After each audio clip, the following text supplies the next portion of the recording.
Bien, señores. Bueno, estamos en el aire. Estamos en el aire. Vamos a dar inicio, como siempre, a otro sondeo, ¿verdad? Así es, Luis, con muchas cosas. Así es. Y bueno. Oye, y te quería comentar, te lo dije fuera de cámara, que me sorprendió, y tú lo ignorabas y yo lo ignoraba también, de que aquí se celebró un festival juvenil de canto lírico. ¿Tú sabes cómo me enteré yo? Viendo un canal internacional donde, donde le dieron importancia a la noticia y comentaron las grandes destrezas y capacidades que tiene nuestra orquesta sinfónica. Ese hecho aquí no produjo ningún elemento y fuera está produciendo, porque aquí ahora lo que se está es si Ali al meloso, si qué sé yo, quién la perversa. Oye, estamos nosotros intoxicando, los medios de comunicación están siendo responsables. Claro, porque no contribuye, porque se supone que una de las responsabilidades primarias de los medios de comunicación es, además de informar y orientar, es educar. Sí, educar pero y para divulgar eso, buenas nuevas. Para eso tiene que divulgar los acontecimientos, las cosas, promover los valores. Exacto, no si la perversa le dieron una golpeada y que alguien la perversa es una muchacha que canta cosas pornográficas horribles. Claro, pero es que hay una inversión de valores. Realmente importantizamos los que no dejan nada bueno. Así lo es, que lo que no está aporta, pasando. Sino todo lo contrario. Bueno, puede aportarle a algunos, los que viven de... Hay gente que está ganando plata. Claro, que le está sacando del provecho a eso y por eso lo promueven. Pero realmente están haciendo el trabajo totalmente contrario al que... en la dirección opuesta. En la dirección opuesta a lo que manda la sociedad. Así es. Es una barbaridad. Bueno, en el orden de la educación, de los valores, precisamente en el día de hoy se anunció ya formalmente el ministro de Educación, Roberto Fulcar, ofreció una rueda de prensa. Ahorita mismo todavía ahorita, yo creo que... Ahorita, sí. o sea que eso está como sacado del horno. Así es. Para anunciar que atendiendo a presiones que habían de distintos Él sectores. reconoció que había presiones en una dirección y en la otra. Y entonces finalmente se sentaron en una mesa de negociación, de discusión, analizaron pros y contras y se anuncia para el próximo 25 el inicio formal. El retorno total a clase. El retorno a clase, ya presencial. No sin él advertir que si en algún lugar se detectara algún foco de contagio, pues en vez de no, sino no van a callarlo, sino que por el contrario lo van a divulgar, lo van a dar a conocer como debe ser. Que es muy correcto. Y entonces, por supuesto, en ese punto se retiraría entonces la docencia. Y alguien preguntó, bueno, ¿y la solución entonces? Bueno, volver en ese punto a la parte semipresencial. Tú sabes que a mí me llamó un reportero, hizo la pregunta precisa, que por qué faltando para tan poco tiempo ya para que el año escolar concluya, se estaba procediendo de esta manera. Y a mí me pareció que la respuesta del Una ministro, figura muy importante que utilizó. Sí, pero a mí me pareció que va muy retórica, que el encuentro de una maestra con el corazón de sus alumnos. Muy retórica, pero muy realista. Oye, muy realista, porque dice, mira, que el reencuentro de una profesora, de los ojos de una maestra, con el corazón, de sus alumnos, pero oye, lindísimo. Sí, pero que en poco tiempo, porque, ¿qué te digo? Son 2 meses. Claro. Entonces, esos 2 meses es mejor que nada, Danilo. Yo espero que rindan su fruto, porque los muchachos están ansiosos. Porque hasta ahora se entiende que se ha logrado algo, se ha hecho un esfuerzo extraordinario, pero hay muchas lagunas, hay muchos faltantes, muchas falencias, sí, porque no se puede tener control de todos los alumnos. El alumno está, si no está con su padre al lado, el alumno puede estar distraído en otra cosa, haciendo cualquier otra cosa menos atendiendo a la clase.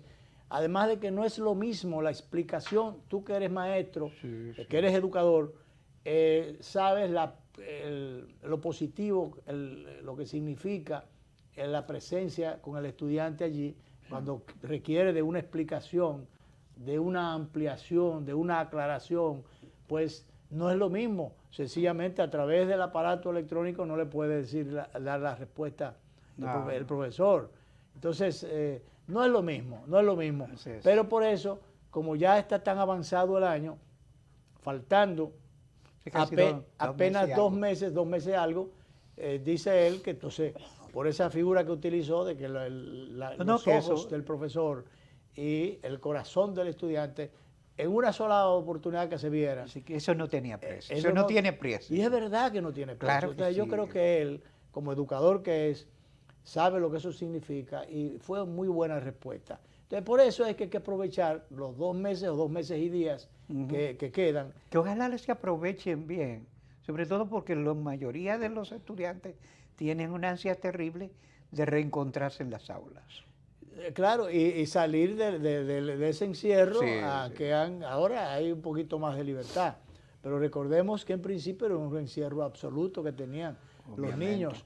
Cuando los niños no podían salir ni siquiera al parque, a ningún lado, a ningún sitio de diversión. No, era porque fue bueno, yo no sé si fue demasiado excesivo cuando cerraron el mirador, que los ciclistas no podían ir. Eso sí fue excesivo para que los caminantes no podían ejercitarse.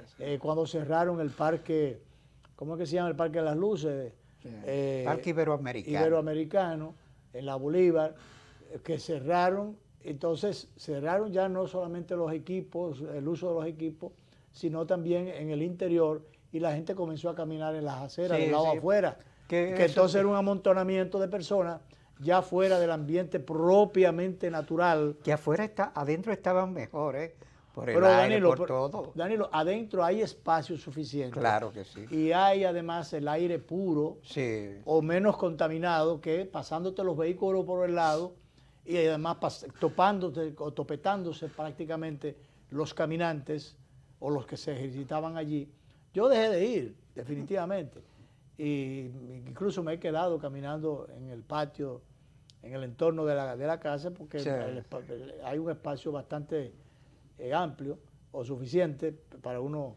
No es lo mismo, nunca es igual que en el aire puro del mirador o del parque. Yo siempre lo que digo es del parque de las Luces, se me ha quedado, pero bien, Iberoamericano. De todas maneras, yo creo que se fue celoso en demasía desde el ayuntamiento, cuando se le puso cintas amarillas aquello y se privaba. Sí, se clausuró totalmente. Ahí hubo exceso, pero bien. Entonces después vino el desbordamiento. Entonces después vino ya las bacanadas, aquellas que utilizan, o bacanales que utilizan, sobre todo los barrios que populares. Le dicen teteo. Teteo. Siempre se inventan una cosa. Bueno, pero unos teteos demasiados. Bueno, este fin de semana, en uno de esos teteos, hubo varios heridos en Puerto Plata. Claro. Porque son desórdenes con toda la ley. En la vía pública.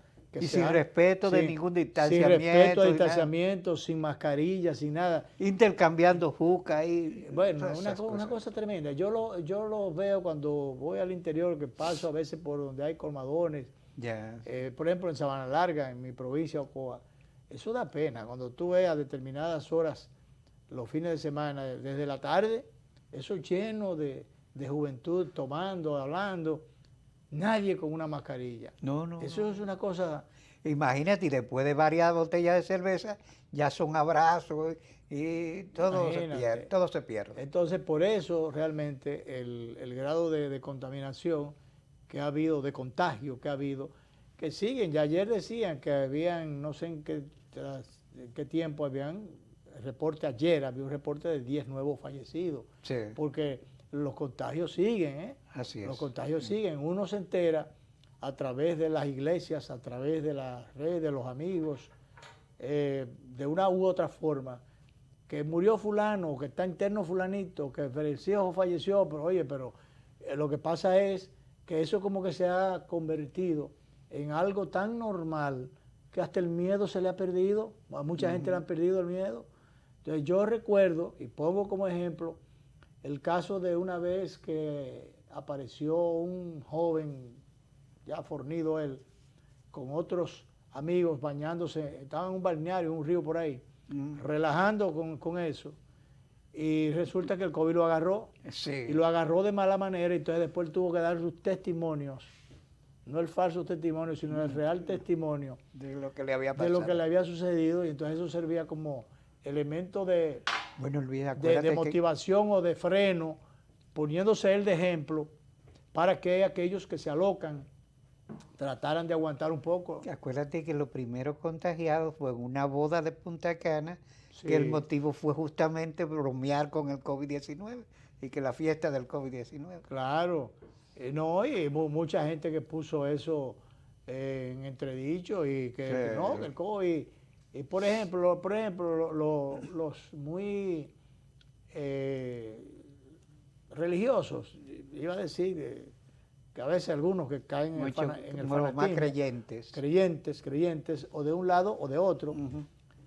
bueno, que planteaban que no se iban a vacunar porque se hicieron muchas campañas, hubo en un momento determinado, que yo no sé hasta dónde realmente el origen de esto tuviera una estrategia de freno de la explosión demográfica que hay en el mundo. Yo no lo dudo, Hay yo no dudo gente nada. que está sosteniendo esa teoría conspirativa. Hay gente que Sí, sostiene sí. eso. Bueno, Sí. y que comencemos por los viejos. A mí me pasaron algo el otro día que terrible. Tú te No, erizaste la no me piel. ericé porque yo me considero viejo. Menos joven, sí.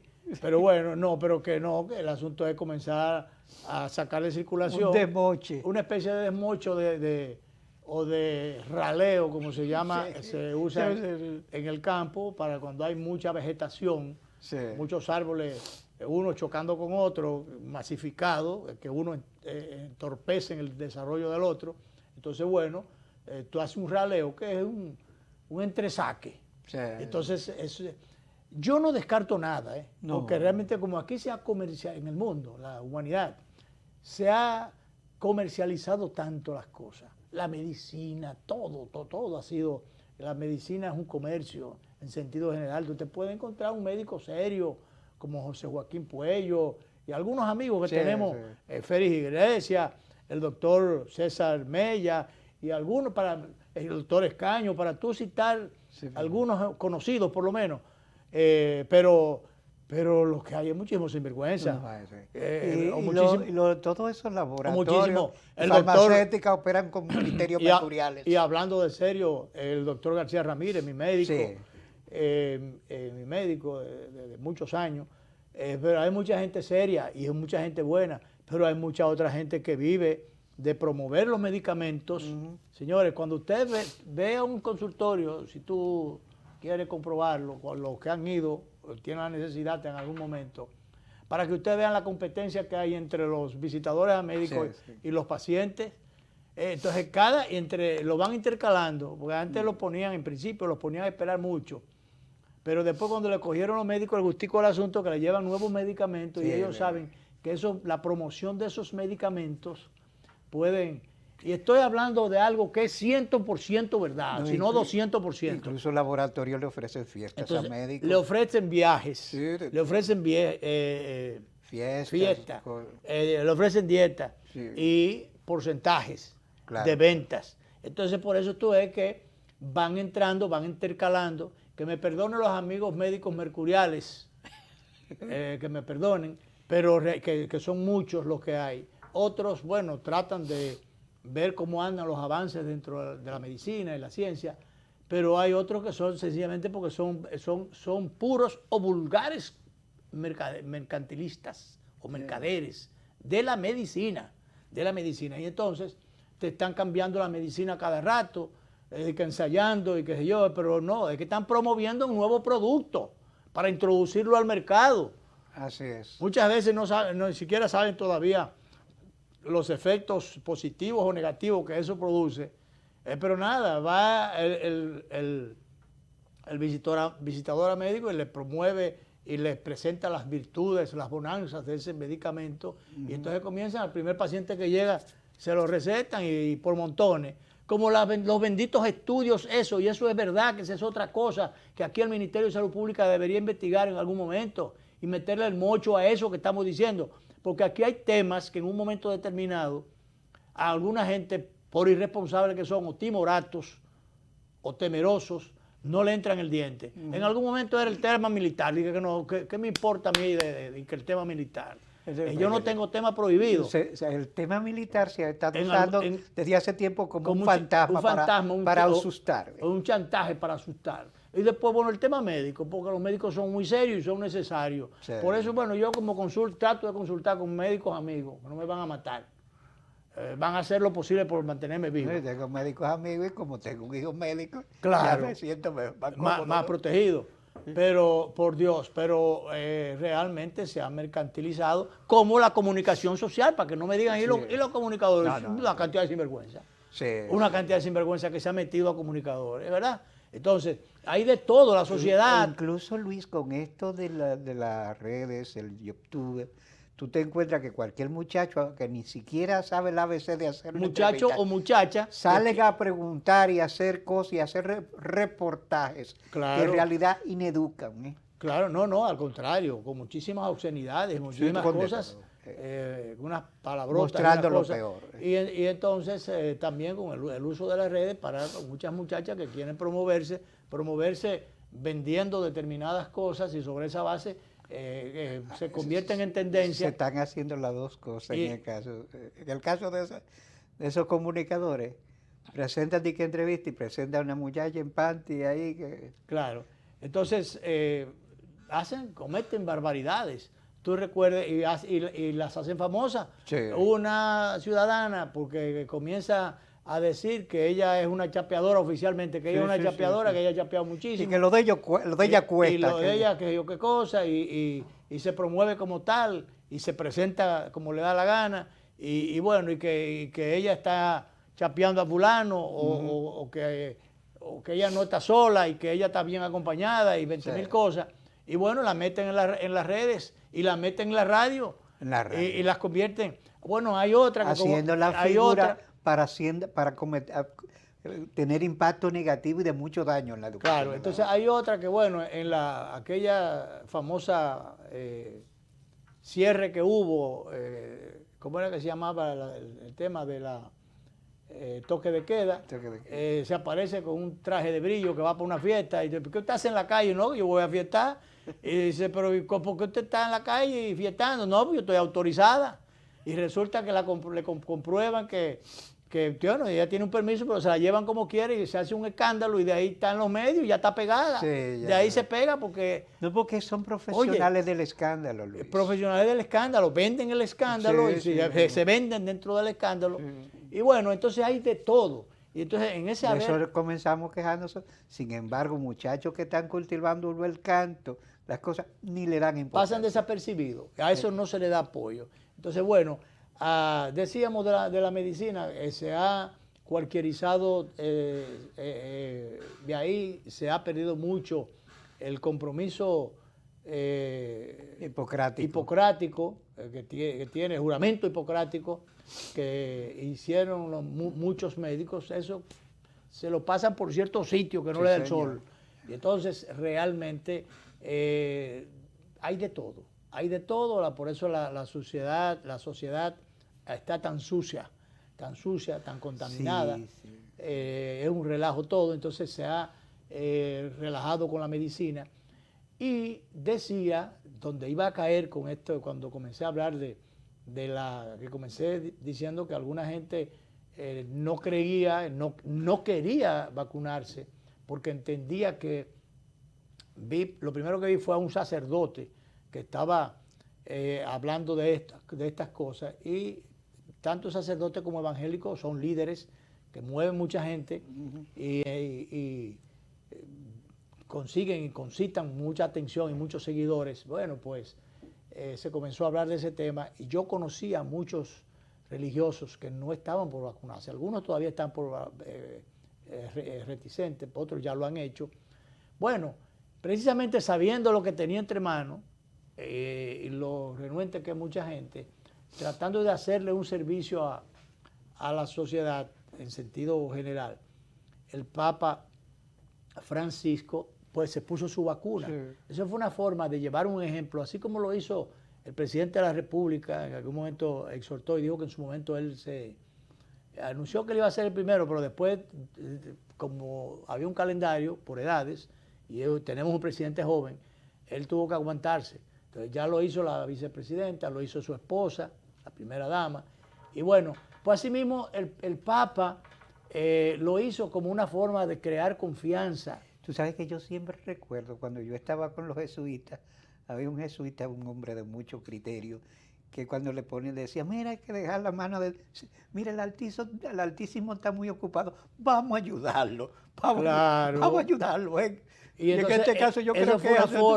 Esa fue una forma de ayudar, porque por ejemplo, si dice el Papa, si es verdad que se ha bajado, las potencias han bajado una línea y han coincidido en algún momento para tratar de establecer controles al problema de explosión demográfica. Si es cierto que eso ha sido, bueno, de todas maneras, como ya el virus está en el aire y el asunto ya, la contaminación se lanzó, entonces bueno, entonces hay que estar vacunado. Así es, hay que protegernos. Entonces hay que protegerse. Entonces por eso yo entiendo que el Papa lo habría interpretado de esa manera, entonces mandó ese mensaje vacunándose él. Pero yo conozco algunas amigas religiosas que todavía dicen que no, que ellos están... Quieren dejarle ese trabajo al Altísimo. Sí, y dicen que ellas están vacunadas con la sangre de Cristo y que no, que ellas piensan en el Señor y todo se lo dejan al Señor. El Señor, como dijo ese sacerdote... Que se lo decía frecuentemente. El Señor, vamos a ayudarlo. Hay que ayudarlo, no buscándole trabajo innecesario. Exacto. ¿Verdad? Entonces yo creo que hay que tener un poco de conciencia en ese sentido. Para si es verdad que nos han contaminado todo y que es una estrategia mundial de las grandes potencias para que se consuma menos, para que haya menos, porque somos muchos aquí adentro ya. Así y la es. tierra es la misma, el espacio es el mismo. Así Entonces, es. bueno, vamos a sacar de circulación no a los chiquitos, sino a los más viejos. Entonces, bueno, y así, siendo así, cualquiera con un ventarroncito se lo llevan. Claro. Entonces hay que estar vacunado. Se ha ido tomando conciencia en ese sentido y se ha ido ganando terreno. Por suerte aquí en el país, felizmente, el gobierno ha hecho un buen esfuerzo, un gran esfuerzo económico, humano, ha hecho un esfuerzo y los resultados se han estado viendo. Han engañado al gobierno con el asunto económico, las empresas, Bueno, que AstraZeneca, los laboratorios... que les debe también a la Unión Europea. La Unión que ha engañado a mucha gente. Sí, la Unión Europea está reclamando que le devuelvan varios millones ese laboratorio. A nosotros que no nos devuelvan la vacuna, que nos devuelvan el dinero. El dinero lo compramos a los chinos. Y se lo compramos a los chinos. Y entonces, porque en definitiva, qué caray. Pero bien, vamos entonces, Danilo, vamos a hacer, la primera pausa. Director, la primera pausa. Nos quedan muchos otros temas.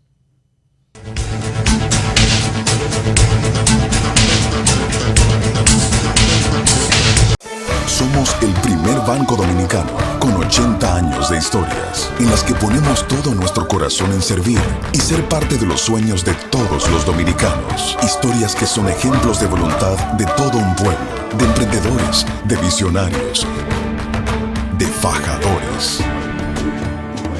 Historias de momentos donde nos levantamos, donde avanzamos, donde nos hacemos más productivos. Historias de gente que cree, que se supera,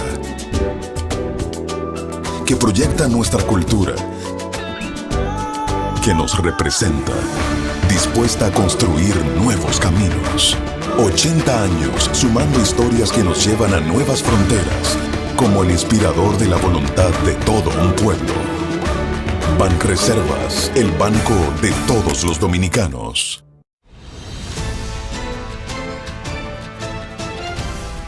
En los sectores muy marginales tenemos el programa Dominicana se reconstruye, donde estamos construyendo en todo el país 35,000 viviendas en lugares marginales.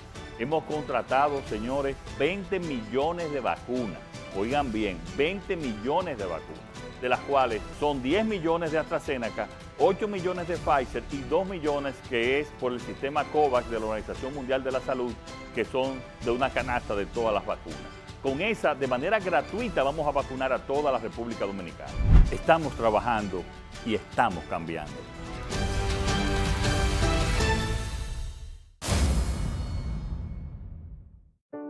La vida nos ha cambiado. Algo sucede en el mundo. Quédate en casa, es la orden. 6 pies de distancia entre unos y otros, guantes, mascarilla. No sabemos cuándo va a terminar. Pero de una cosa sí estamos seguros. Seguiremos despertando sonriendo al sol, pensando que este es otro gran día para todos nosotros y los nuestros. Pueden pedirnos estar a kilómetros de distancia. Aún así, desde cada hogar y con cada taza, seguimos unidos por esa costumbre que nos alienta a ver un mejor mañana.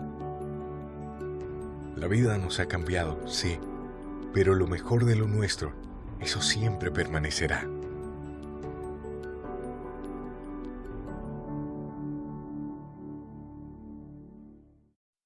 El sonido del motor, del pedido del vecino me dice que me pare y arranque mi camino. Otro día que comienza y con él los desafíos que todo como hermano hoy vivimos bien unidos. Por la calle caminando, los rostros escondidos no son más que una etapa que nos puso el destino. Lo importante de esta vida es el lado positivo. Haz la pausa y mira lo bonito del camino. El lado positivo, yo quiero ver contigo el lado positivo. A todo da sentido si todos de la mano hacemos el camino. Juntos encontramos el lado positivo. Vamos todos a buscar el mejor de los motivos que nos muevan, nos impulsan a lograr los objetivos. Hagámoslo por los hijos, los abuelos, los amigos, por todo lo que en esta tierra juntos compartimos. El lado positivo, yo quiero ver contigo el lado positivo. A todo da sentido si todos de la mano hacemos el camino. Juntos encontramos el lado positivo. Poniéndole atención a todo esto que vivimos, de seguro todos juntos de esta mañana salimos. Así que vamos a ver el lado positivo, ese lado que nos suma y aclara el camino. El lado positivo, yo quiero ver contigo el lado positivo. A todo da sentido si todos de la mano hacemos el camino.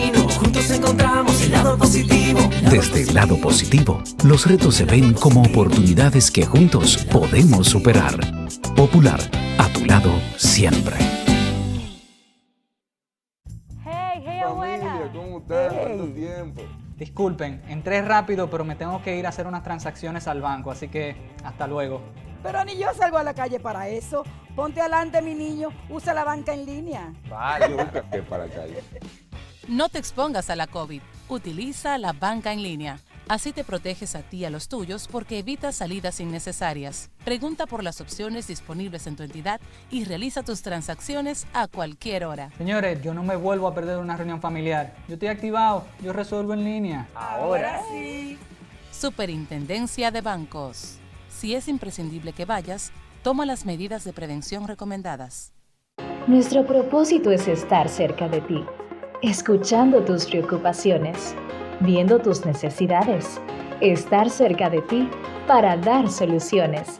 Estamos con la gente, llevando acondicionamiento de caminos vecinales, control de vegetación, pintura de puentes, bacheo y pavimentación de calles y avenidas, señalización vial, desinfección y fumigación, reparto de agua potable, limpieza de espacios públicos y operativo médico.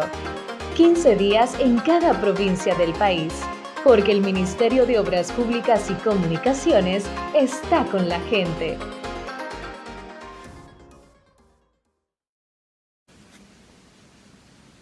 Hola, soy Rachel Gil, represento la Fundación Comunitaria Advenue Funcat. En estos momentos tomamos la iniciativa de obtener un local propio para nuestra organización y para ello necesitamos contar con tu apoyo. Estamos realizando una rifa benéfica en nuestra página web www.funcat.org. Ayúdanos a cumplir con nuestro objetivo, juntos lo vamos a lograr.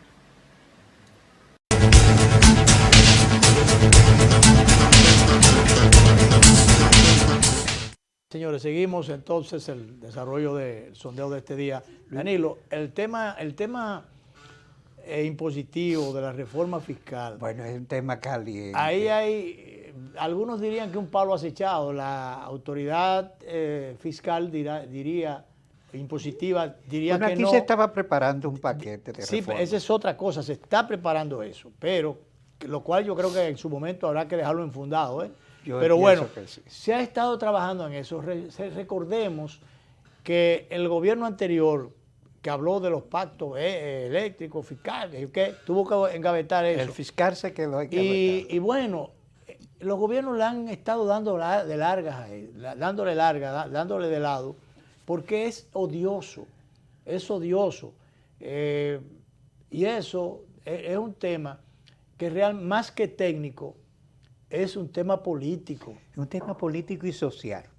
Político-social, sí. pero político, las consecuencias políticas, producto de las repercusiones sociales, son tremendas. El costo para cualquier gobierno. Hoy, en este momento, se está organizando una marcha grandísima en Colombia. Todavía están en eso. En Colombia, el presidente Duque estableció una reforma fiscal que, a decir de Magín Díaz, que fue el director de Impuestos Internos en el gobierno anterior, que tengo entendido que fue muy buen... No, fue un técnico... un técnico calificado y de una gestión exitosa. Sí, fue muy buena su gestión. A veces fue despiadado con nosotros, pero él hizo su trabajo. No, él hizo su trabajo y se ha quedado en los medios de comunicación planteando sus inquietudes. Bueno, ayer decíamos que un artículo...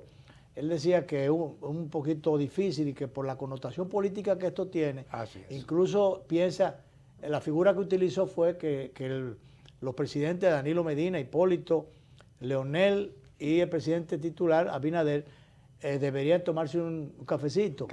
Entonces, porque él entiende que... Una especie de cumbre informal. De cumbre informal, porque él lo entiende. En pocas palabras, es que el respaldo político de todos estos... Sí, porque lo que está diciendo es que se movilice el liderazgo político de la nación para que creen un consenso funcional. Para crear un consenso y entonces se puedan analizar los pros y los contras.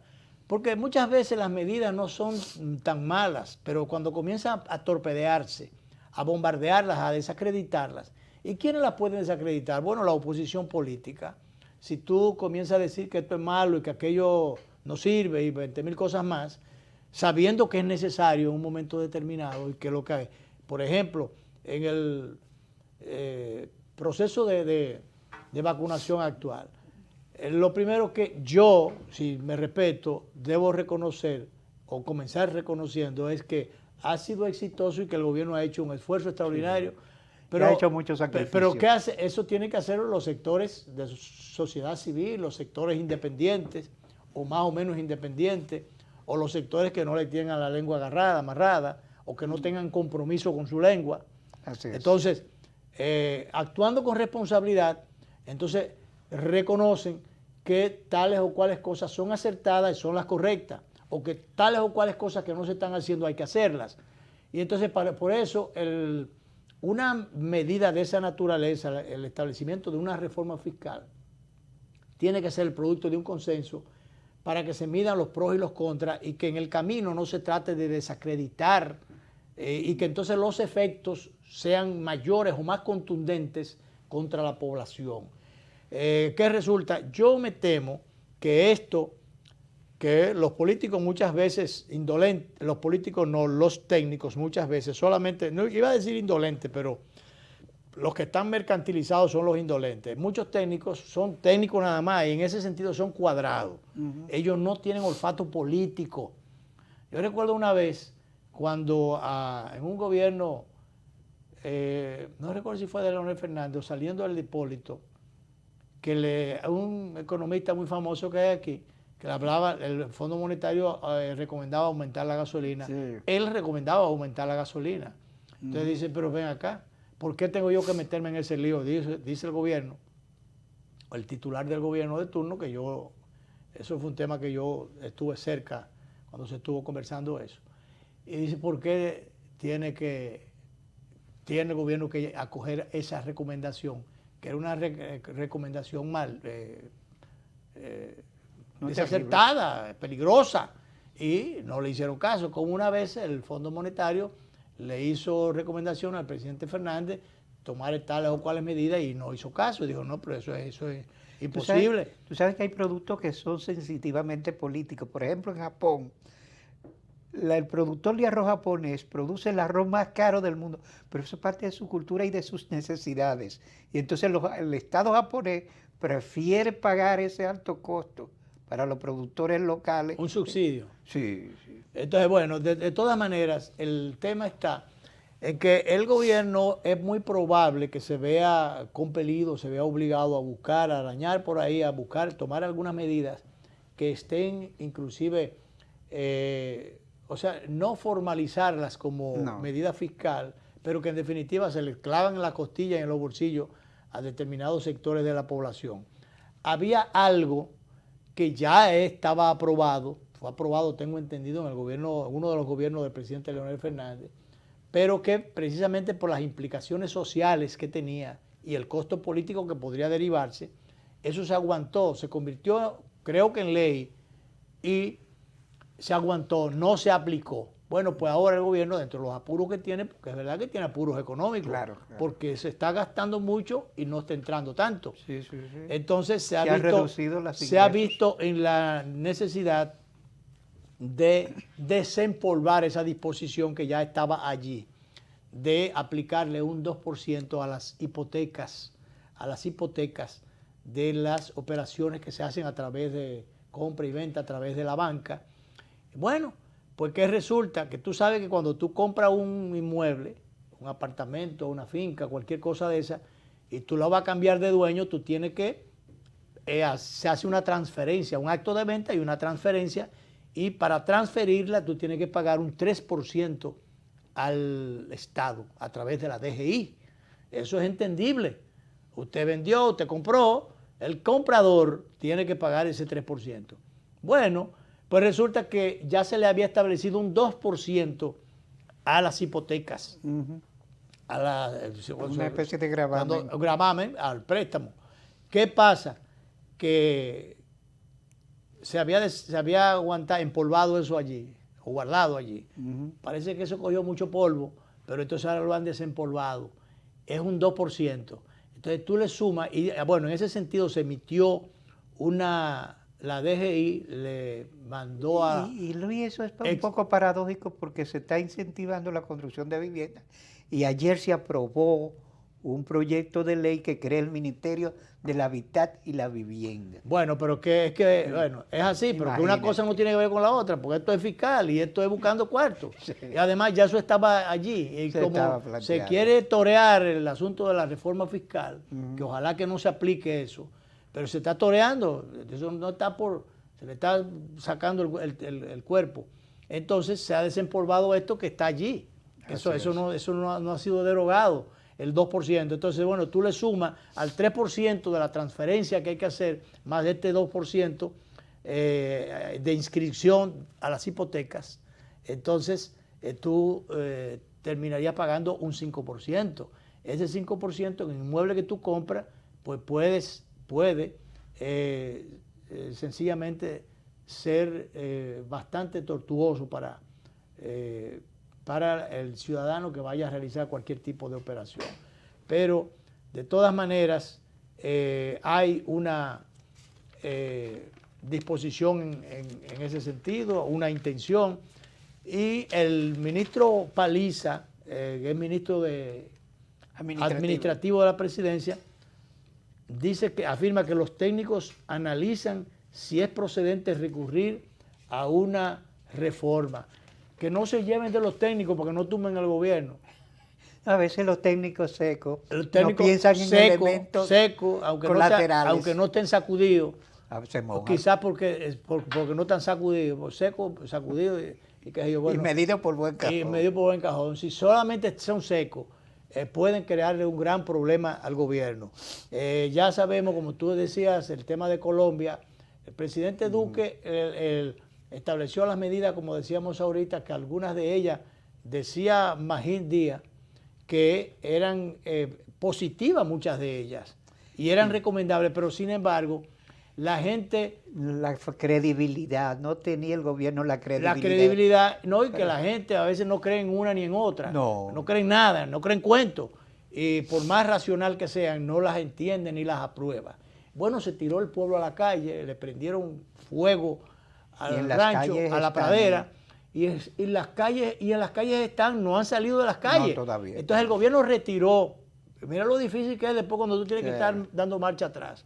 Da marcha atrás, retira sus recoge su reforma, pero resulta que la pradera se prendió. Sí. Y entonces no ha habido bombero que apague aquello. Entonces, eso es lo que hay que evitar. Recordemos también, y es el caso que debe tener, los dos casos que deben tener como referentes el gobierno del presidente Luis Abinader. Primero, que se acuerde que hay una oposición que está ahí al acecho, esperando cualquier cosa, incluso atizando para ver si pesca en río revuelto, pero que se acuerde de los dos referentes, de los dos casos. El primero, el de Salvador Jorge Blanco, que aplicó una serie de medidas que le aplicó a recomendación del Fondo Monetario Internacional. Eso fue en el 74. 84, perdón. Bueno, y aquello fue infernal, muchísimos muertos y muchísimas... Famoso acuerdo sombra que llenó el país de sombra. De sombra y de muertos, entonces, y de candela.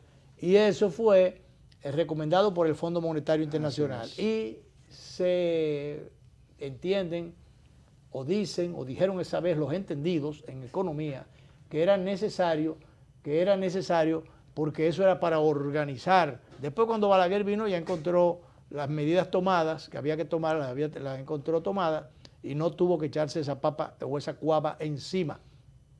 Entonces, Luis Abinader, para que no tenga que echar para atrás, pero ya entonces tenga el problema la gente en la calle, porque aquí se está al acecho que en cualquier momento pudiera, con las dificultades que ha habido, y todos los problemas que ha habido, si no se evita, y si al contrario se le mete una mecha a la población, sobre todo a los que menos pueden, con una reforma fiscal, esto puede traer problemas. Entonces está a tiempo para poder resolver las cosas. Vamos a hacer la última pausa y volvemos.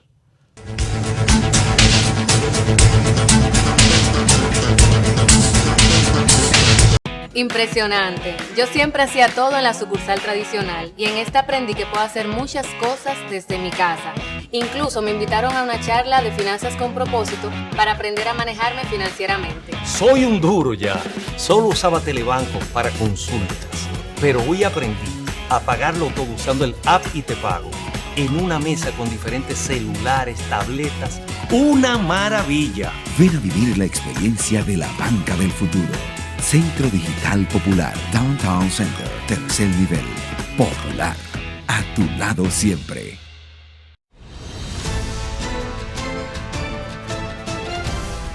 En los sectores muy marginales tenemos el programa Dominicana se reconstruye, donde estamos construyendo en todo el país 35,000 viviendas en lugares marginales. Hemos contratado, señores, 20 millones de vacunas. Oigan bien, 20 millones de vacunas, de las cuales son 10 millones de AstraZeneca, 8 millones de Pfizer y 2 millones que es por el sistema COVAX de la Organización Mundial de la Salud, que son de una canasta de todas las vacunas. Con esa, de manera gratuita, vamos a vacunar a toda la República Dominicana. Estamos trabajando y estamos cambiando.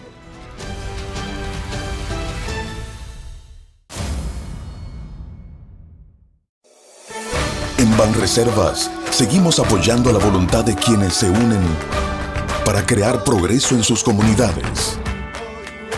A través de Prospera Banreservas, llevamos 20 años impulsando a decenas de empresas que traen prosperidad a miles de familias, a la vez que sembramos un mejor futuro. Banreservas, 80 años siendo el banco de todos los dominicanos.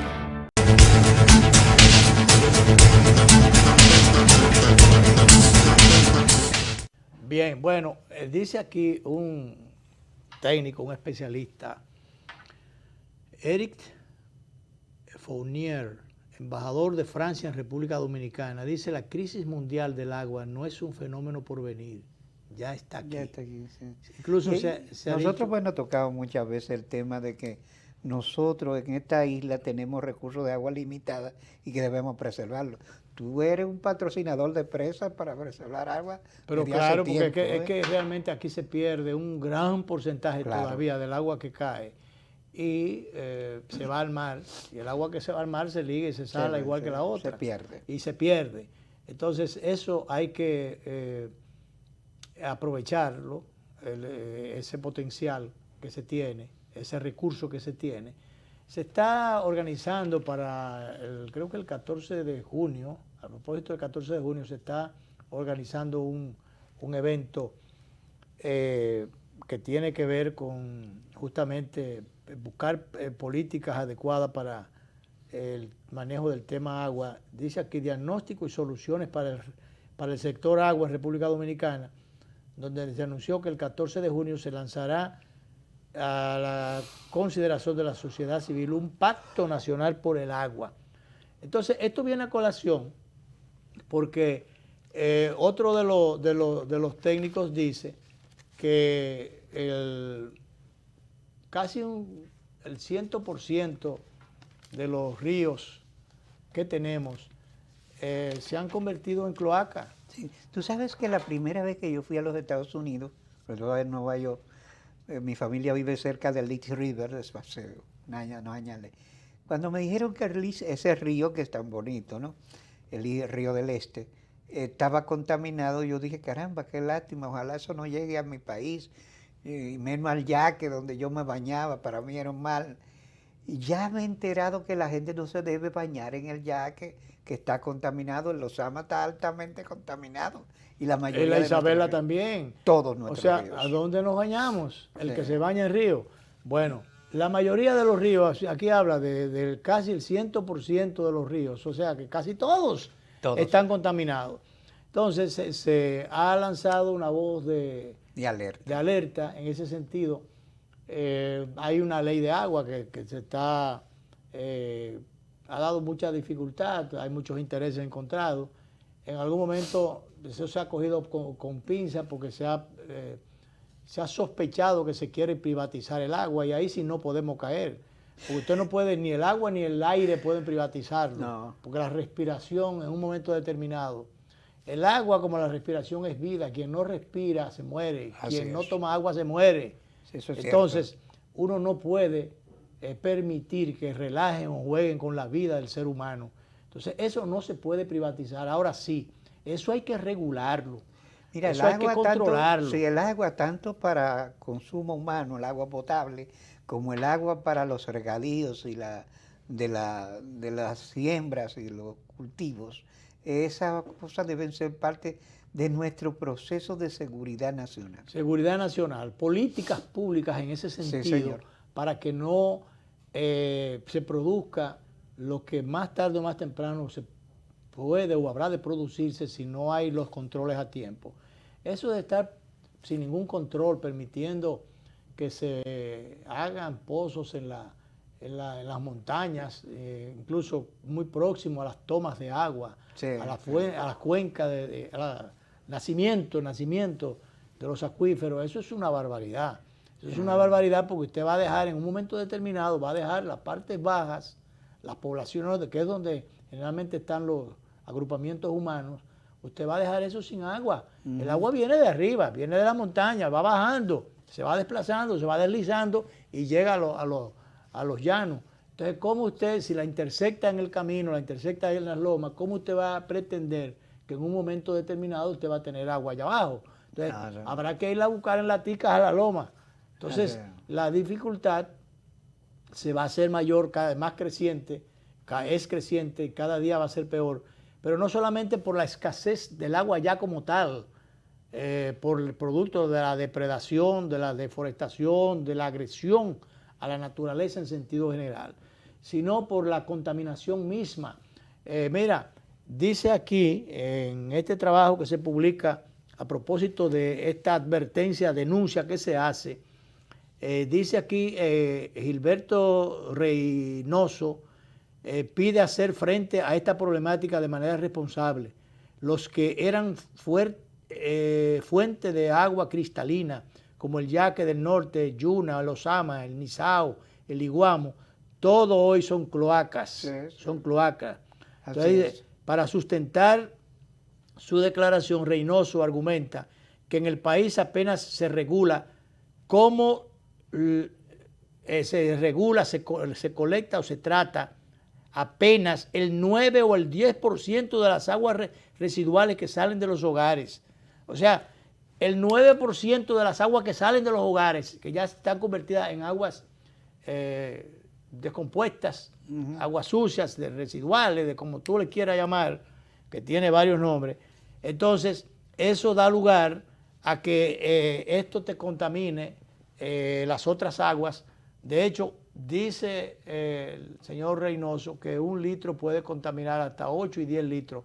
Yo creo que más, sin ser yo técnico en la materia, habla el técnico, pero yo creo que por una cuestión de simple sentido común, si tú a un galón de agua, estos galones, potorros estos de agua de consumo regular que tienen las industrias, las empresas que se dedican a esa actividad y que cada día más producto, la gente huyendo de la contaminación, aunque ha encontrado contaminación también a veces en esas aguas, bueno, pues cocina y algunos hasta se bañan con esa agua.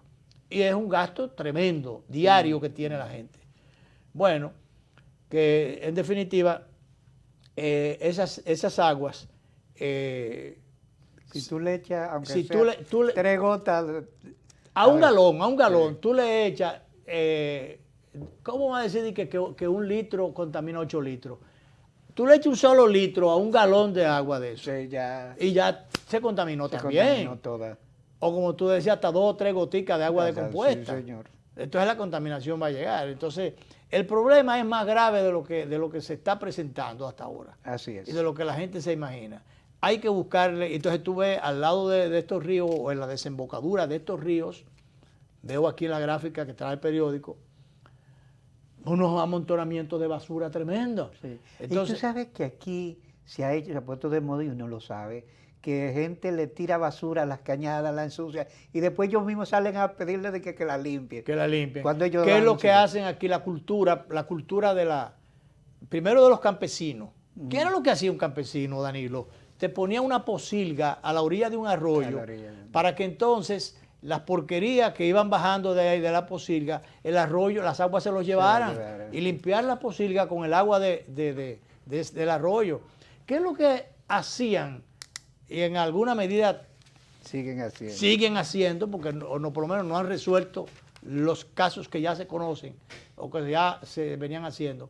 Las industrias, establecer una industria tirando los desechos al río. Así es. O a una cañada o al arroyo, sobre todo a la cañada, para que esa cañada cae en un arroyo y ese arroyo en el río y el río en el mar. Hay muchos arroyos de esos que han sido totalmente destruidos. Liquidados, arroyos que eran de agua potable. Así es. Que consumían las comunidades circundantes y que ya no pueden hacerlo porque están contaminados. ¿Quién los contaminó? En principio, esas industrias que tiraban sus desechos, pero las mineras aquellas, la famosa Rosario, y las que no eran Rosario, sin ningún Rosario, sin ninguna cuenta, hacían lo mismo, que tiraba incluso esta cosa que se llama, ¿cómo es?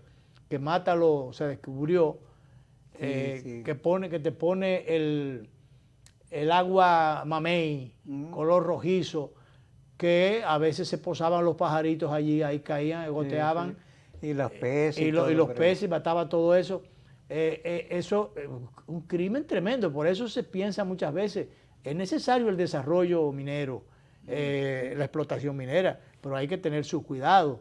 Y solo menos evitar las grandes imprudencias para que no se hagan esos daños, que se ocurran esos daños que muchas veces, en el caso de la Rosario, Facumbrí, qué sé yo, hicieron unos daños tremendos. Con esas sustancias que tiraban al agua. Y entonces mataban los peces y mataban todo. Bueno, el tiempo siempre se queda corto. Vamos a las 12 de la noche que reproducimos. Y el viernes nos encontramos de nuevo. Que reproducimos estos comentarios y preocupaciones que exteriorizamos en el desarrollo del programa de 1:30 a 2:30 y lo repetimos a las 12 de la noche. Ya el viernes estaremos de nuevo en vivo.